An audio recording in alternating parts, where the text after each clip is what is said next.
No jokes and no skits for now, guys, but my honest opinion instead. This episode was freaking good. Pokemon Ranger, I choose you! What's up, my dear boys and girls, it's your Ranger Boy here, and welcome to another review of the Pokemon Sun and Moon anime. Today, we will talk about episode 33. Yowashi the Powerhouse, leader of the lake. And oh my god, this episode was really good, especially development wise. And in the past I never understood why people want to loot something such as cute as Lana, but for once I think I can actually understand you guys. But even though I can understand you now, doesn't automatically mean that you guys now have my permission to loot her. So just don't loot Lana. Don't loot the Poke Loli. With that message out of the way, grab some popcorn, grab some cookies, and let's do this! Surprisingly, this episode starts with Team Rocket. Holy shit, they're back! And their plan of the day is an ambitious one, because they are planning to catch a totem Pokemon. Even though that plan sounds really exciting, Jessie is the only member who seems to be super motivated. Meowth even implies that totem Pokemon aren't even that special at all. And considering the fact that Team Rocket defeated a totem Pokemon in the past, I guess he's right? And after catching a Yowashi only to quickly throw it away, Meowth's motivation decreased even more. But then finally, a big catch, something to be excited about, ended up being Beware, taking them with him. God damn it. I mean, I always expect that Pokemon, but it still makes me laugh hard. Good job, Beware. Moving on to the main plot, Lana is preparing her fishing rod while also tricking Ash with her joke that she wanted to catch a Mega Gyarados. Just realized that Lana really likes to prank people. Like, a lot. Maybe that's one of her new character traits instead of the whole Napoleon complex thing, which the writers seem to totally have forgotten about. Also, Ash is the only one who will join her in this fishing quest, since the rest of the gang wants to visit Kiava's farm. And by visiting, I mean Lily, Marlo and Sophocles spending the whole day eating, while Kiava is working hard. Poor Kiava. But hey, at least you have Turtonator. Anyway, after encountering clumsy Island Queen Olivia, who also teases Lana of going out on a fishing date with Ash, my god, Lana reminds me more and more of Serena. Maybe that's why I seem to like her.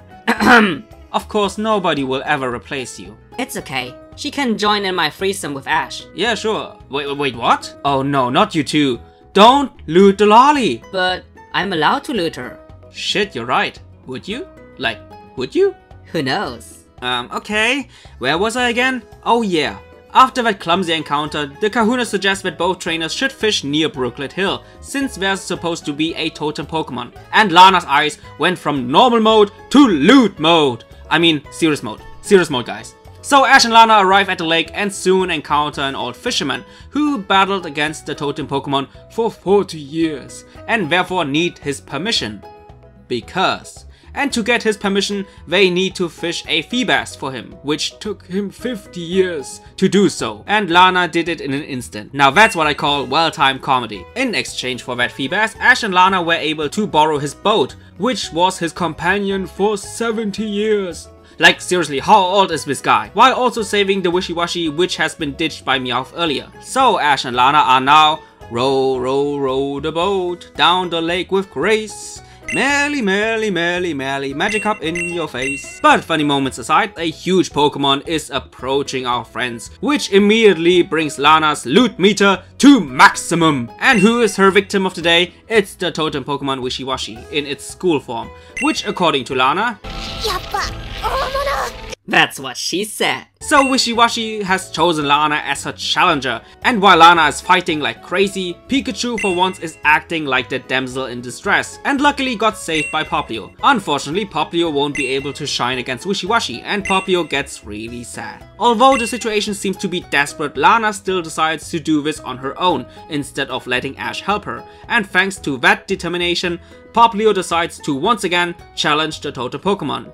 With mediocre success. And while Ash was searching for Yowashi underwater, he realizes that all this time an Alomomola was healing the gigantic Pokemon. So Ash decides to swing his fishing rod, not what you think, and quickly eliminate Yowashi's partner. With that problem out of the way, Lana gathers all her strength, lures Yowashi out of the water so that Popplio can finish it off with its new attack, Aqua Jet. After that crushing finale, Lana receives the crystal, attaches it to her brand new Z-ring, and after another little prank of Lana, the episode ends. This episode honestly brought back my hype for this anime, and if you wanna know why, then let's dive right into the ratings. What can I say about the story?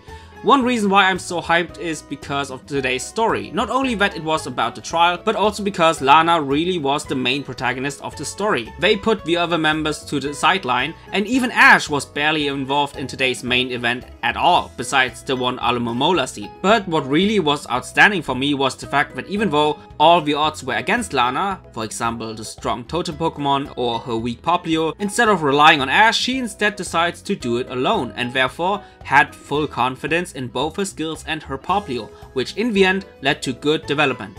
And even though this battle was more a fishing battle rather than a regular battle, there still was some tension in the air, and oddly enough, in my opinion, this fishing battle had way more tension compared to Ash's trial. Really strange, but really good.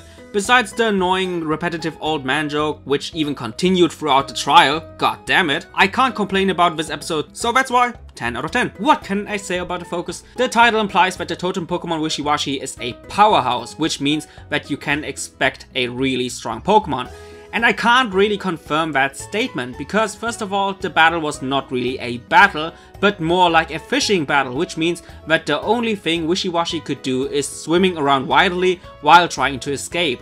And the battle between Wishiwashi and Popplio was always like this. Popplio uses Bubble Beam, Wishiwashi gets angry and chases Popplio. Then Popplio uses Bubble Beam, Pokemon gets angry and chases after Popplio again. You could say that the totem Pokemon physically can be called a powerhouse, but when it comes to abilities, attacks, etc., it was limited. It could only react and never counterattack in return. So overall, Wishiwashi was really disappointing when it comes to display of actual combat and power, and this fishing battle made the totem Pokemon look really weak rather than really strong, and therefore I have to give the focus a 6 out of 10. Last but not least, animation, just like always. Today's animation department was decent. There were some really memorable moments, like for example Popplio's final Aqua Jet strike against Wishiwashi, or how they changed the point of view between Popplio and Lana during the climax of the episode, which also was really good. But the rest was just decent rather than amazing, and again, I guess it has a lot to do with the battle being a fishing battle. Also, one part which really irritated the fuck out of me was the fact that they repeated the Bubble Beam attack animation of Popplio against Wishiwashi over and over and over. Like, why? I guess they had to concentrate more on the upcoming movie, but come on. In my opinion, that was rather lazy, but still decent enough for a 8 out of 10. So this episode scores a 8 out of 10. And I can wholeheartedly recommend this episode when it comes to character development, and definitely for all Lana fans, even though the fishing battle itself is not really that exciting. So guys, I really hope you enjoyed this review just like always, and also just like always, see you guys in the comment section down below. Bye guys!